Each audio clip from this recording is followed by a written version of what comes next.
안녕하세요. 오늘도 사연살롱을 찾아주셔서 감사합니다. 저는 50대 후반의 여성이에요.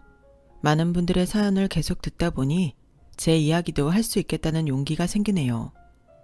늘 듣기만 하는 채널 구독자 입장이었는데 오늘은 제 이야기를 들려드리는 사연자가 되어볼게요. 저는 지금 딸 둘을 두고 있고 곧 60이지만 제 일도 하고 있어요. 제가 결혼을 일찍 해서 첫 딸을 좀 빨리 낳았는데요. 솔직히 말하면 혼전 임신이었어요. 처음 아이를 가진 것을 알았을 때는 무서웠는데 제 안에 다른 생명이 있다는 걸 실감할 때마다 책임감이 커지더라고요. 그래서 제가 생각했던 시기보다 훨씬 빨리 결혼을 하게 됐어요. 저는 그때 대학 졸업을 앞둔 4학년이었고 남편은 대학원에 다니고 있었어요. 저와 남편은 제가 대학 1학년 때 연합 동아리에서 만났어요. 남편은 야구 모자를 쓰고 동아리 모임에 들어오는 저를 보자마자 이 여자다 라고 생각했대요. 첫눈에 반했다나요? 그날 저는 누가 계속 저를 쳐다보고 있어서 신경이 쓰였는데 그게 바로 남편이었어요. 동아리 모임이 다 끝난 후 남편은 저한테 정식으로 데이트 신청을 했고 저도 호감을 느껴서 좋다고 했어요. 그 이후 남편이 군대 갔다 오는 것까지 기다려서 쭉 사귀었죠. 남편 집은 소위 말하는 부동산 부자였어요. 시어머니는 돌아가신 보석상을 했던 시아버지한테서 건물들과 보석을 물려받아 말 그대로 떵떵거리며 살았어요. 남편과 제가 결혼하기로 마음을 정하고 처음 시댁에 인사를 하러 갔을 때였어요. 그래도 니네 친정이 먹고 살만하대서 결혼하라고 한 거지. 안 그랬으면 나는 애 지우라고 했을 거다. 여자가 얼마나 제 앞가림을 못하면 혼전 임신을 하니? 내가 받아준 게 고맙고 네가 부끄러운 줄 알면 우리 현우 먹고 사는 건 앞으로 니네 친정이 챙겨야 된다. 우리 집에서 뭐 받아다가 살림할 생각은 아예 하지도 마라. 저는 그 말에 완전히 주눅이 들어서 시어머니 눈도 제대로 쳐다보지 못했어요. 그 시대에는 혼전 임신을 했다고 하면 시어머니 말처럼 여자를 탓하고 뒤에서 수군거리기 일쑤였어요. 저도 제가 마냥 죄인 같기만 했고 사람들 눈치만 보고 그랬죠. 친정에서도 누가 알까봐 다들 쉬쉬했어요. 아버지가 대기업에 다니셔서 회사에 소문이 날까봐 더 그랬던 것 같아요. 하지만 정작 저한테는 격려를 해주셨어요. 경환이가 낳겠다는데 누가 뭐라고 하겠니? 네 결정인데. 그래도 너를 찾아온 생명을 끝까지 거두겠다고 한 게 기특하다. 지금은 힘들어도 나중에는 시댁에서도 손주 예뻐서 아무 말 안 할 거야. 조금만 참고 견뎌봐. 고마워 엄마. 엄마 아빠가 내 편이 돼줘서 얼마나 든든한지 몰라. 엄마 아빠 생각해서라도 열심히 살게. 그렇게 결혼 준비를 시작했는데 시어머니는 정말 많은 걸 우리한테 요구했어요. 한복집이 마음에 안 든다고 바꾼 것도 4번은 됐을 거예요. 시어머니가 원하는 밍크코트는 아예 우리나라에서 팔지도 않는데 너무 고집을 해서 결국 미국에서 들어오는 사람한테 부탁해야 했어요.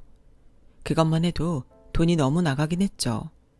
결혼도 안 하고 아이를 가졌다는 이유 하나만으로 저와 친정은 모든 것을 꾹 참고 받아들여야 했어요.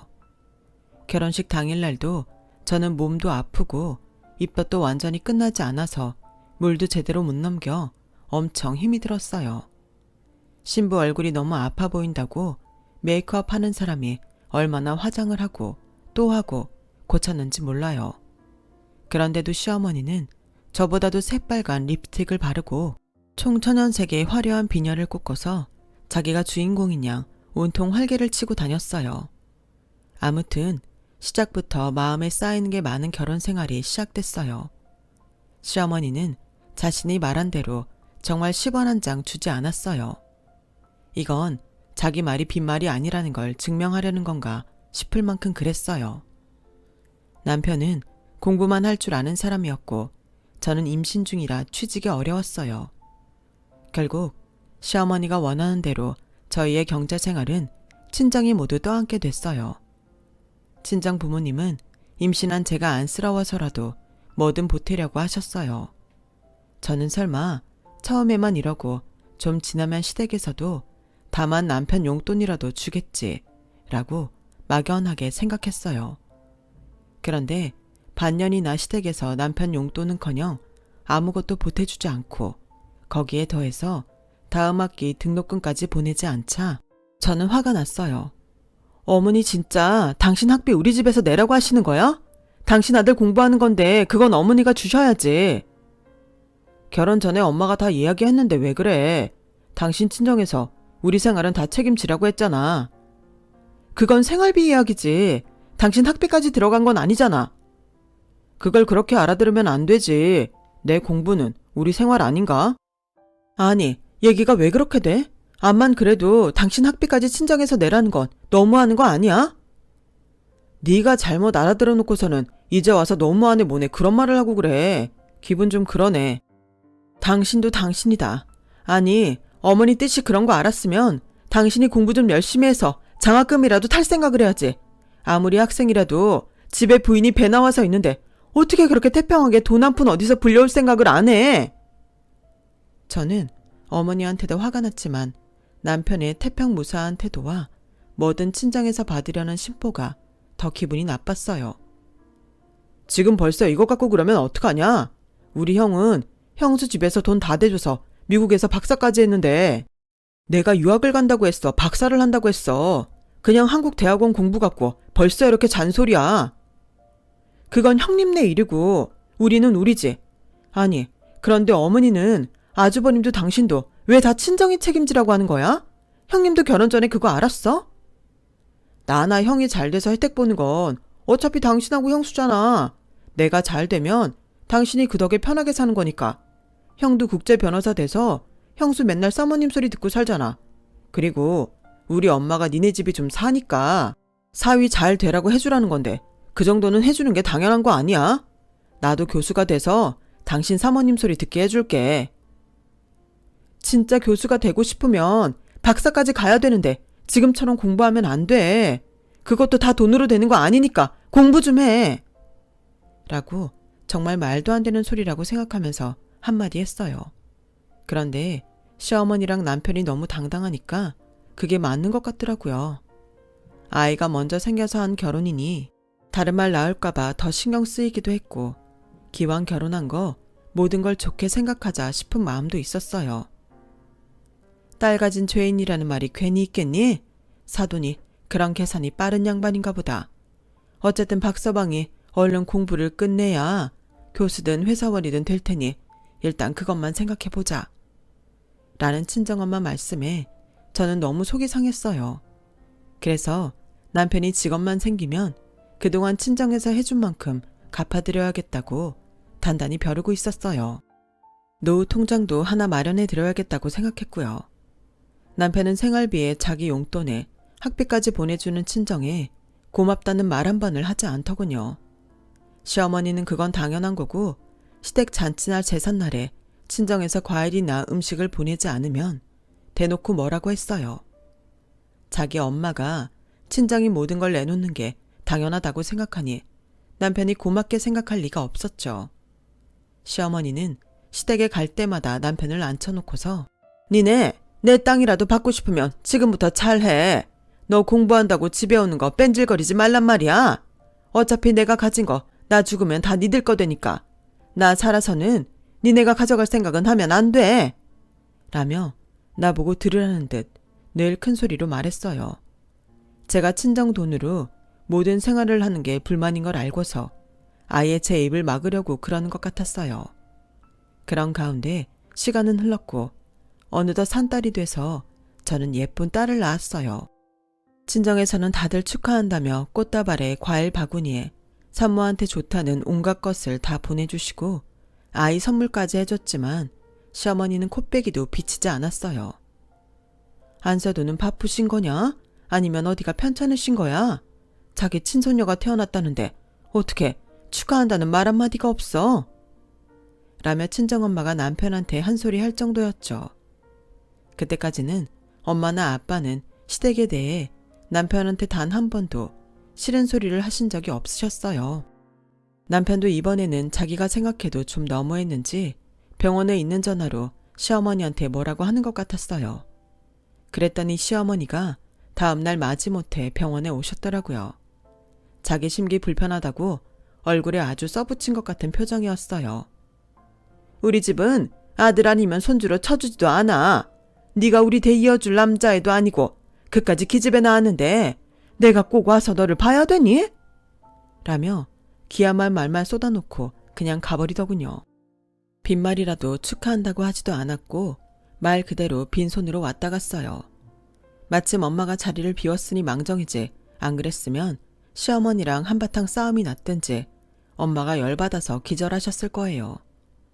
저는 아직 아프고 힘들 때라 화도 내보지 못했어요. 딸이 태어난 후에도 저희 생활을 돌보는 건 온전히 친정 책임이었어요. 아이가 태어나 1년이 돼서 돌잔치를 할 때도 친정에서 전부 해주셨어요. 시어머니는 아이 앞으로 금반지를, 그것도 14K 하나를 남편 통해서 달랑 보내고는 축하한다는 말 한마디도 없었어요. 친정 부모님은 아예 포기하시고 남편이 내미는 돌반지도 제대로 확인 안 하시고 아이 앞에 놓으셨어요. 저는 돌잔치를 하고 나서 뭐라도 일을 해봐야겠다고 마음먹었어요. 더는 친정이 미안해서 가만히 있을 수 없었죠. 제 전공이 첼로여서 저는 대학에 나가는 친구들 도움으로 조그마한 스튜디오를 얻어 입시 시험을 보는 학생들을 가르치게 됐어요. 제가 아침 일찍부터 레슨을 하는 날도 많아서 남편은 제가 나갈 때에 맞춰 같이 아침을 먹고 아이를 챙겼어요. 남편도 학교에서 수업이 있는 날에는 친정엄마가 오셔서 아이를 돌봐주셨고, 그렇지 않은 때에는 남편이 아이를 보다가 제가 집에 오면 남편이 도서관에 가서 공부를 했어요. 그렇게 나름 생활이 돌아가고 있었는데 어느 날 아침 대바람부터 시어머니가 전화를 해서 당장 오라고 하는 거였어요. 아무리 생각해도 시댁에 행사나 잔치도 없고 제사도 없는데 무슨 일인가 싶어서 궁금하더라고요. 서둘러서 시댁에 갔더니 시어머니는 저를 보자마자 쓰레기통을 제 머리 위에 쏟아붓는 거였어요. 야, 내 아들이 니네 집 도움이야? 네가 감히 밖으로 나돌면서 내 아들한테 애를 키우게 만들어? 왜? 니네 친정에서 이제 돈 못 주겠다고 그러디? 어머니, 그런 거 아니에요. 친정에서 돈 주시는데 제가 받기만 하는 게 죄송해서 일을 시작한 거예요. 그리고 세영이 제 자식인 것만은 아니잖아요. 그 사람 세영이 아빠예요. 아빠가 자식 돌보는데 왜 그런 말씀을 하세요? 저는 어떻게든 시어머니를 설득하려고 애를 썼어요. 나는 일한답시고 지 남편한테 밥 챙겨 먹게 하고 애 보게 만드는 거 딱 칠색이다. 내가 결혼 전에 말했지? 니네 친정 먹고 살만하니까 결혼 허락하는 거라고. 여자가 뭐 좀 해보겠다고 나대면 남편 꼴 우스워지고 집안 기강 흐트러지는 거 한순간이야. 돈이 없으면 콩나물 사다가 밥 비벼 먹어. 그게 싫으면 친정에 돈 달라고 하고 앞으로 절대 나돌지 마. 나한테서 재산 개미 눈물만큼이라도 얻고 싶으면 시키는 대로 해. 저는 너무 충격을 받아서 몸에 붙은 쓰레기를 대충 털어내고 얼이 빠져서 집으로 돌아왔어요. 딸아이는 혼자 방에서 목이 터져라 울고 남편은 집에 없더라고요. 아이를 안아서 달래고 있었더니 남편이 비닐봉투에 맥주를 잔뜩 싸가지고 들어오더라고요. 당신은 어딜 갔다 있제 와. 애는 울었었는데 장모님도 전화 안 받고. 아주 미치는 줄 알았네. 걔는 왜 뻑하면 우는지 모르겠다.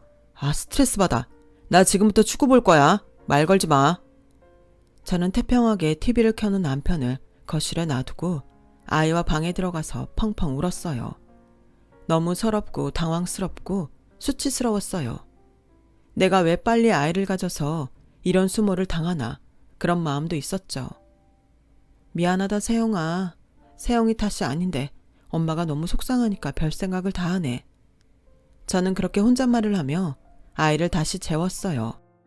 결국 저는 첼로 스튜디오를 다른 사람한테 넘기고 다시 집에서 아이만 키우게 됐어요. 엄마는 제 사정을 눈치채시고 스튜디오 잘 관뒀다고 먼저 말을 꺼내셨어요. 아직 엄마 아빠 능력 있잖아. 걱정하지 말고 아이 좀 클 때까지는 그냥 우리한테 맡겨. 아빠도 뭐라고 안 하실 테니까 걱정하지 마. 엄마, 진짜 너무 미안해. 그 사람 공부만 끝내면 다시 레슨 시작할게. 하지만 그 말이 지켜지기까지는 4년 반이 더 걸렸어요. 남편은 그제야 박사학위를 받고 그 해부터 대학 강의를 나가면서 연구소에서 일하게 됐어요. 이제야 저는 친정의 자식 노릇을 하게 됐다고 기뻐했어요. 축하하네 박서방. 그동안 공부한다고 고생하더니 이렇게 좋은 날이 오네. 감사합니다 장모님, 장인어른. 이렇게 좋은 데서 식사 자리 마련해 주셔서 감사합니다. 라며 남편도 저희 부모님한테 고맙다는 말을 했어요. 빈말일지 몰라도 그게 어찌나 좋던지 모르겠더라고요. 사실 친정아버지는 퇴직을 고민하고 계시던 시기였는데 좋은 날 그런 말 안 하신다고 두 분 다 내색도 안 하셨어요. 그리고 다음날 시댁에 갔더니 자리에 앉기도 전에 시어머니가 니네 친정은 좀 너무한다. 현우 취직했는데 입 싹 씻는 거니? 앞으로 사위덕은 다 볼 거면서? 그게 무슨 말씀이세요?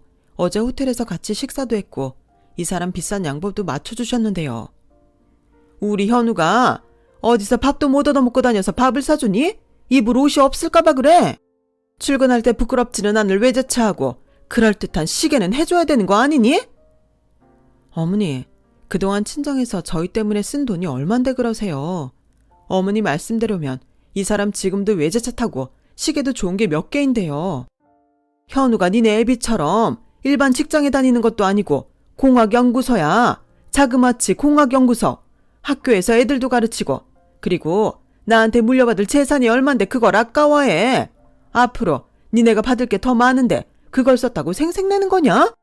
네 윗동선에는 아무 소리 안 하고 모자라다고 하면 모자란 거 채우는데 너는 내가 무슨 말끝마다 그렇게 시끄러운지 모르겠다. 저는 딸을 안은 손이 부들부들 떨릴 정도로 화가 났어요. 남편은 저랑 어머니의 대화가 안 들리는 건지 못 들은 척 하는 건지 앉아서 TV만 보며 과자를 먹더라고요. 정말이지 그 과자 봉투를 머리에 확 뒤집어 씌우고 싶은 심정이었어요. 남편이 취직을 해도 이러면 평생 친정돈으로 먹고 살라는 건가? 답답하고 힘들어졌어요. 친정 부모님은 외제차는 못 뽑아줘도 국산차는 좋은 걸로 뽑아준다며 그 사람 출근 전날 차를 보냈더라고요. 아버지는 그 다음 날 퇴직을 하기로 결정하셨어요. 그런데 남편이 출근을 시작하고 한 달이 되도록 친정 부모님이 사준 차를 안 타더라고요. 처음에는 아끼는 건가 싶었는데 차에 덮개도 제대로 안 씌우고 누가 긁고 지나가도 신경을 안 쓰는 걸 보고 뭔가 이상하다 싶었어요. 당신 왜 우리 아버지가 사준 차 안 타? 나 국산차 많이 안 몰아봐서 낯설어. 그리고 괜히 주변에서 날 어떻게 볼지 신경 쓰이고 그러네. 그래서 좀 낡았어도 전에 타던 외제차 타는 게 나을 것 같아서 모양 빠지는 거 별로잖아. 아무리 그래도 당신 생각해서 사주신 건데 관리라도 잘해. 그리고 연구소 다니는 사람들이 뭘 그렇게 차에 신경 쓴다고 그래? 아무튼 내가 불편하다니까. 지네 부모가 사준 거 안 쓴다고 되게 뭐라 그러네. 어디서 색깔도 촌스러운 거 뽑아갖고 와서 사람 짜증나게. 뭐가 어째? 지금 그게 장인장모한테 할 소리야?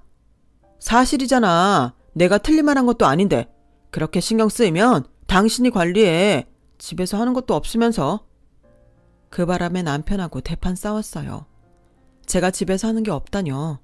지금까지 자기 뒷바라지 다 하고 힘들지 않게 하려고 자기 핏줄 키우는 것도 눈치 보면서 했는데 말이죠.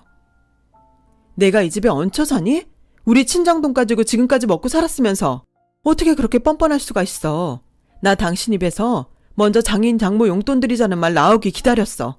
그런데 여태까지 그런 말도 한마디 없고 적반하장으로 차가 촌스러워서 못 타? 진짜 웃기고 있네. 와 진짜 남 안 하는 내조라도 했나. 더럽게 유세 떠네. 형수님이 진짜 교양도 있고 진국이었네. 내가 아주 똥 밟았어. 라더니 그 길로 집을 나가버리더라고요. 전화도 안 받고 다음날 퇴근 후에도 집에 오지도 않았고요. 저도 처음에는 그 사람 연구소로 연락도 해보고 전화도 기다렸지만 그럴 필요가 없겠다 싶어 가만히 있었어요. 그랬더니 며칠 후에 시어머니가 집으로 오셨어요. 야, 너 여기 당장 도장 찍어. 이혼해. 막말로 네가 우리 집에 와서 뭐 한 게 있어? 아들을 낳기로 했어. 현우 유학을 보내서 근사한 학력을 만들어줬어.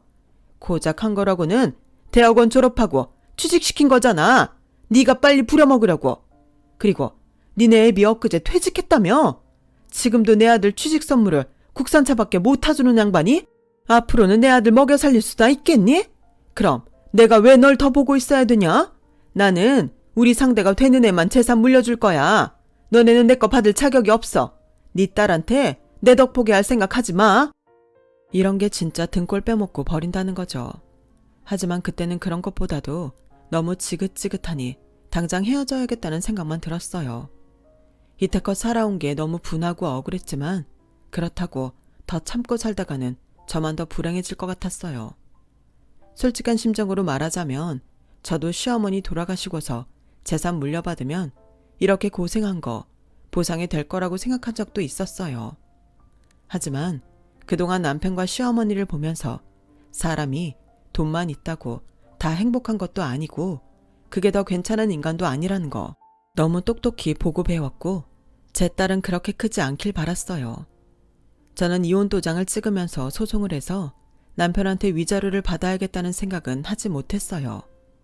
그때만 해도 이혼은 여자한테 더 불리했고 여자가 더 남들한테 눈총받기 일쑤였거든요. 또 저는 혼전 임신을 했다는 게 계속 딱지처럼 붙어 다녔어요. 미국에 있는 아주버님 가족 딱 한 번 만났는데 그때 형님도 은근히 제 혼전 임신한 걸 빈정거리셨거든요. 그런 것들이 더 저로 하여금 떳떳하게 소송할 수 있는 것도 못하게 했던 것 같아요. 저는 저희 친정이 남편을 빨리 취직시켜서 그 덕이나 보려고 한다는 시어머니의 말도 안 되는 소리를 들으며 짐도 제대로 못 챙겨서 나왔어요. 나가기 전 남편한테 전화를 했지만 바쁘다는 이유로 통화를 거절하더군요. 저는 친정으로 가는 택시 안에서 아이를 꼭 안고 눈물을 안으로 얼마나 삼켰는지 몰라요. 친정에 오니 아버지는 여기저기 다른 직장을 알아보러 다니셨고 엄마도 값이 나가는 걸 전부 처분하고 결혼 예물도 내다 놓으셨더라고요. 알고 보니 저희 집에 돈을 대준다고 무리를 좀 하셨던 거였어요. 아버지 월급이 많기는 했지만 저한테 그냥 생활비만 주는 게 아니라 사위 용돈에 학비까지 전부 대주고 외손녀 선물까지 신경 쓰셨으니 집에 있던 돈도 없어지는 게 당연했죠. 게다가 여동생 대학 등록금도 보태셨으니까요. 저는 집에 너무 미안해서 고개를 들 수 없었어요. 저는 일단 되는 대로 친구들을 통해 학생들을 받아서 레슨을 했고 집 근처 음악학원에도 취직을 했어요. 제 상황에서 할 수 있는 일부부터 해보기로 한 거죠.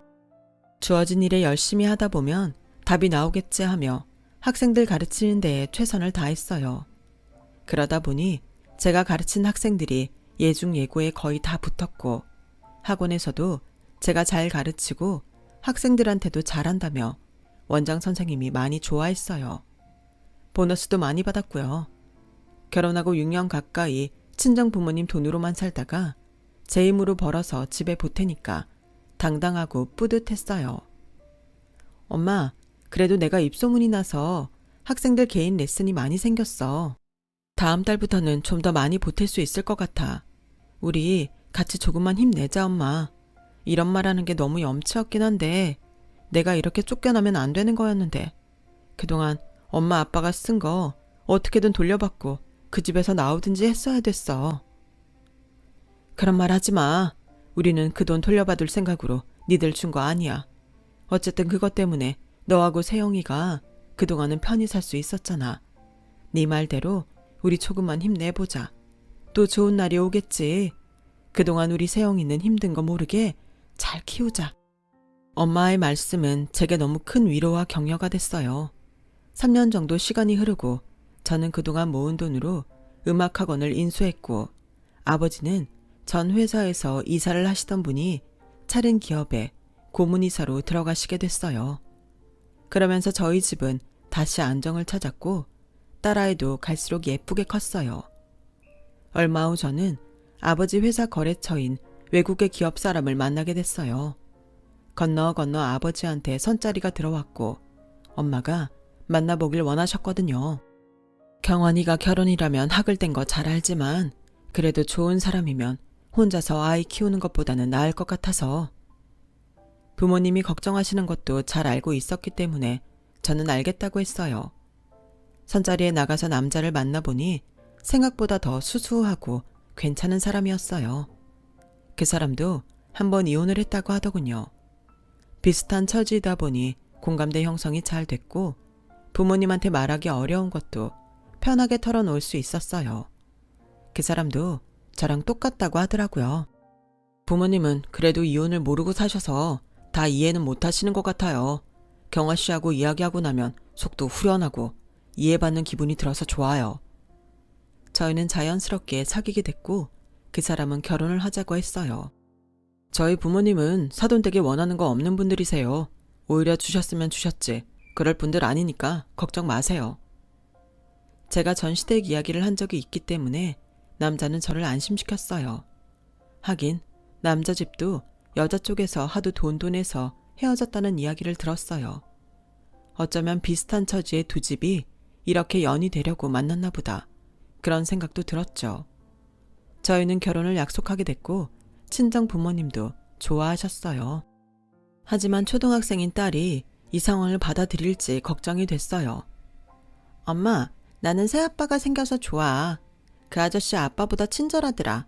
엄마도 되게 좋아하는 것 같아. 나는 엄마 결혼 찬성이야. 고마워, 세영아. 엄마가 너한테 더 잘할게.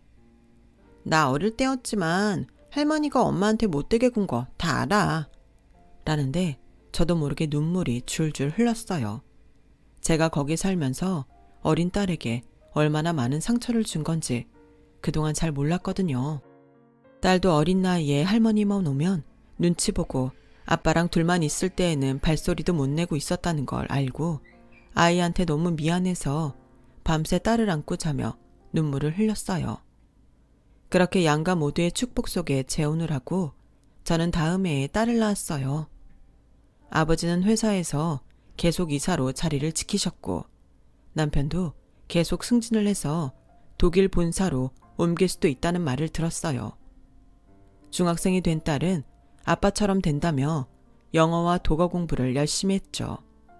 둘째 딸은 저를 닮아서 음악에 소질이 있었고요. 아이들을 위해 해외로 나가는 게 좋을지 고민하고 있는데 저한테 큰 음악학원을 인수하지 않겠냐는 제안이 들어왔어요. 김 원장님, 학원 운영 능력이 보통이 아니신데 같이 해봤으면 해요. 제가 혼자서 할 자신은 없고 딱 원장님 같은 분이 계시면 좋을 것 같아요. 라며 그 학원을 받은 원장이 이야기하더라고요. 저는 그동안 많은 아이들을 레슨해서 예고에 보낸 경험이 있기 때문에 좀 해보고 싶은 욕심도 있긴 했어요. 저는 이 일을 남편한테 상의했어요. 그럼 일단 시작해봐. 독일에 들어가는 건 나중에 해도 돼. 근데 당신도 그거 기회가 항상 오는 게 아닌데 괜찮겠어? 실은 세희가 자기 지금 독일 가면 친구랑 헤어진다고 싫대. 그것도 그렇고 당신도 해보고 싶은 일이 있다니까 좀 미루면 어떤가 싶어. 나보다 선배도 있어서 내가 안 될 수도 있어.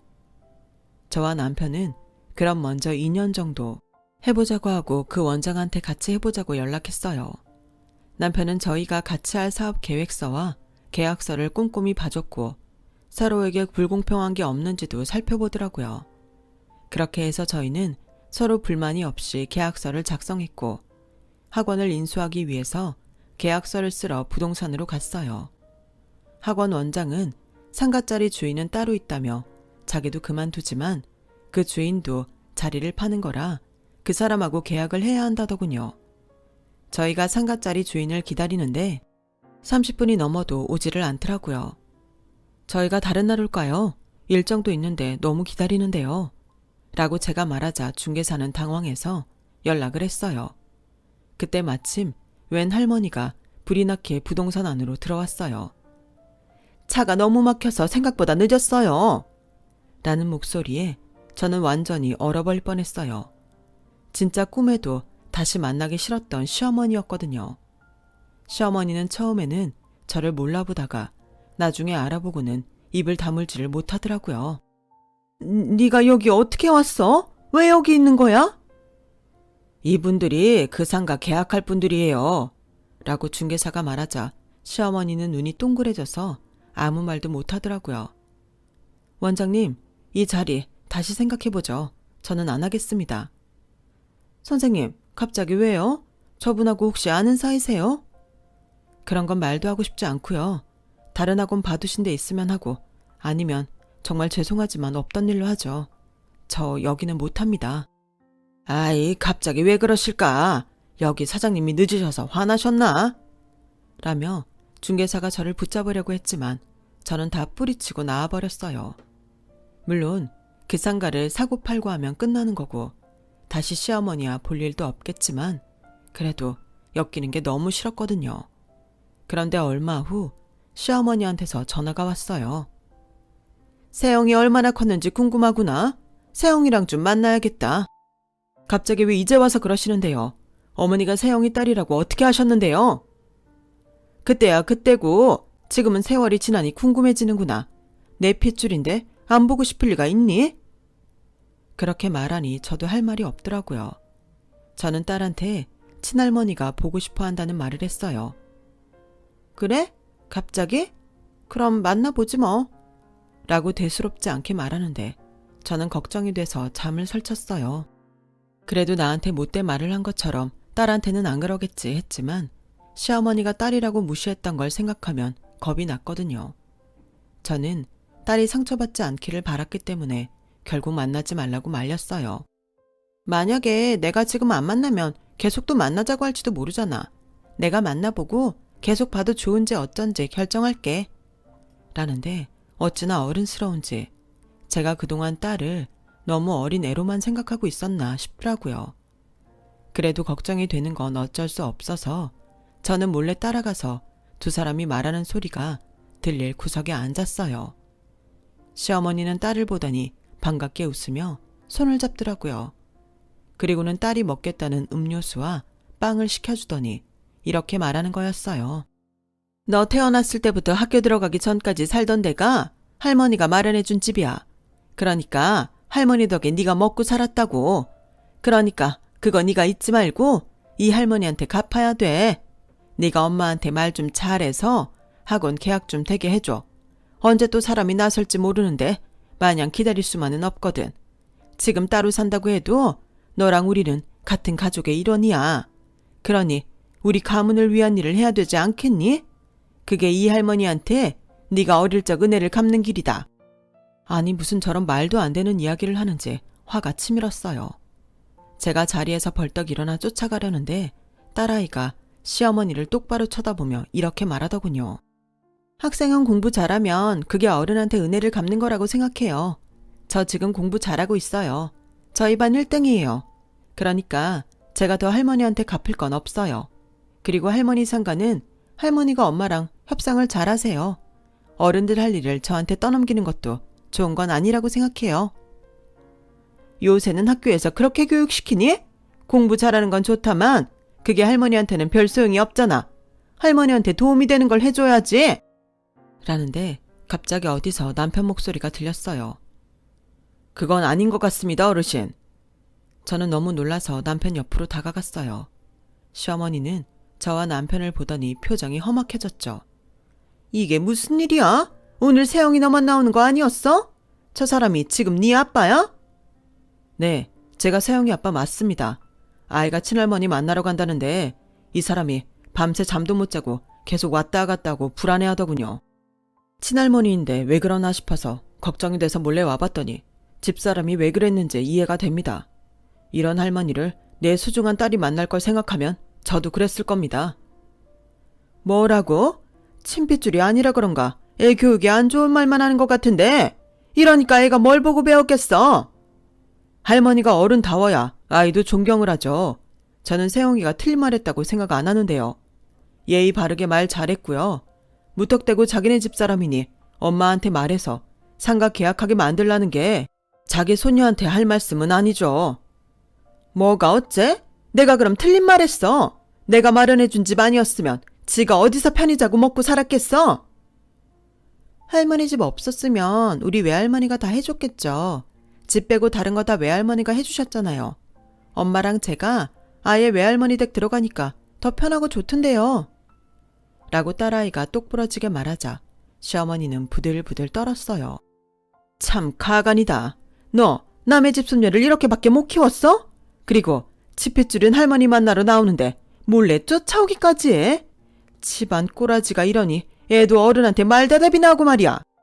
당신처럼 사돈 집에 자식들 인생 전부 얹어서 살게 하는 사람이 집안 꼬라지 운운해요? 당신 왜 저 이혼시켰어요? 우리 아버지 퇴직하고 더는 당신 아들 먹여 살릴 수 없을 것 같으니까 이혼 서류 갖고 와서 도장 찍게 했잖아요. 그래놓고 이제 와서 당신 상가를 사라고? 이러니 내가 당신 상가를 사고 싶겠어? 이렇게 엮이는 것도 짜증나는데 내가 진짜 당신 같은 양심 없는 사람한테 휘둘려서 우리 엄마 아빠가 당신 아들 대학원 학비까지 다 냈던 거 생각하면 지금도 자다가도 피가 거꾸로 솟아올라. 양육비 한번 보낸 적도 없고 여태까지 보자고 한 적도 없으면서 지상가 팔아야 되니까 애를 만나고 싶다고 해? 인생 그렇게 살지 말아요. 제가 피를 토하는 심정으로 반박을 하자 카페 안에 있던 사람들은 전부 수근거리며 시어머니 흉을 봤어요. 시어머니는 창피해서 먼저 나갔고 저와 남편도 딸을 데리고 나왔죠. 그랬더니 밖에서 기다리고 있다가 저희 앞에 나타나더라고요. 그럼 내가 직접 말할게. 그 상가 네가 좀 샀으면 좋겠다. 시세보다 좀 덜 주고 살 수 있겠니? 제가 너무 열이 받아 막 뭐라고 하려는데 남편이 나섰어요. 어르신 그만하시죠. 이 사람이 싫다는데 다른 좋은 분 알아보세요. 당신한테 하는 이야기 아니니까 좀 빠져. 라며 남편한테 괜히 화를 내더라고요. 할머니 우리 아빠한테 그러지 마세요. 할머니는 저 딸이라고 손주 취급도 안 하고 아빠도 저 보살피는 거 맨날 귀찮아 했잖아요. 아빠는 저한테 한 번도 그러신 적 없어요. 그러니까 저는 할머니 집 사람이 아니고 여기 엄마 아빠 가족이에요. 앞으로 저도 안 만났으면 좋겠고 엄마도 괴롭히지 말았으면 좋겠어요. 라고 하자 시어머니는 어쩔 줄 몰라 부들부들 떨더니 제 손을 꽉 잡았어요. 예, 그러지 말고 우리 나서는 사람 있을 때 그거 팔아야 돼. 좀 사면 안 되겠니? 네, 싫어요. 저 그게 뭐가 됐든 더는 당신 집안하고 엮이고 싶지 않아요. 당신한테 도움되는 일 하기도 싫고요. 저를 욕하려면 하세요. 그제야 시어머니는 제 손을 놓고 넋이 나간 사람처럼 돼서 가버렸어요. 알고 보니 큰 며느리가 더는 이렇게 못 산다고 이혼하겠다고 해서 시어머니가 어쩔 수 없이 재산을 나눠줬다고 하더군요. 그리고 전 남편이 재혼을 했는데 그 여자 집에서 자기네가 남편 필요한 거 다 해줄 테니 같이 골프장 투자를 하자고 해서 전부 들어먹고 도망갔다는 거였어요. 시어머니는 큰며느리한테 도움받으려고 했지만 오랜 시간 한 맺힌 큰며느리는 연락을 끊고 어디론가 이사를 가버렸고 큰아들하고도 연락이 되지 않는다더라고요. 전 남편도 회사 그만두고 골프장 사업한다고 했다가 완전히 당해서 아무것도 못하고 어정쩡하게 있다고 해요. 그래서 자기 앞으로 남은 상가 하나 처분하려고 저렇게 애를 쓴다는 거였어요. 상가야 시간이 걸려도 또 사겠다는 사람이 나오겠지만 부동산 경기 때문에 지금은 어려운가 보더군요. 당장에 먹고 사는 게 막막해질 정도라니 정말 사람은 자기가 한 대로 다 돌려받는다는 걸 실감했죠. 그 후 한참을 소식도 모르고 살다가 시어머니랑 전 남편은 지방 어디로 내려가서 힘들게 산다는 이야기를 들었어요. 큰아들 집하고는 여전히 연락이 안 된다더군요. 그 이야기를 마지막으로 그 집 소식은 듣지 못했어요. 저는 그 원장과 같이 사업하기로 한 걸 접고 몇 년간 아이들과 함께 남편 본사가 있는 독일에 있다가 들어왔어요. 지금은 아이들도 다 커서 각자 자기 할 일 잘하고 있고 저도 남편과 잘 지내고 있답니다. 제 이야기는 여기까지예요. 끝까지 들어주신 분들 모두 행복하시고요. 다들 건강하셨으면 좋겠어요. 좋은 하루 되세요. 감사합니다. 여러분, 사연 댓글에 응원과 현명한 조언 부탁드려요. 좋아요와 구독은 저에게 큰 힘이 됩니다. 오늘도 좋은 일 가득하세요.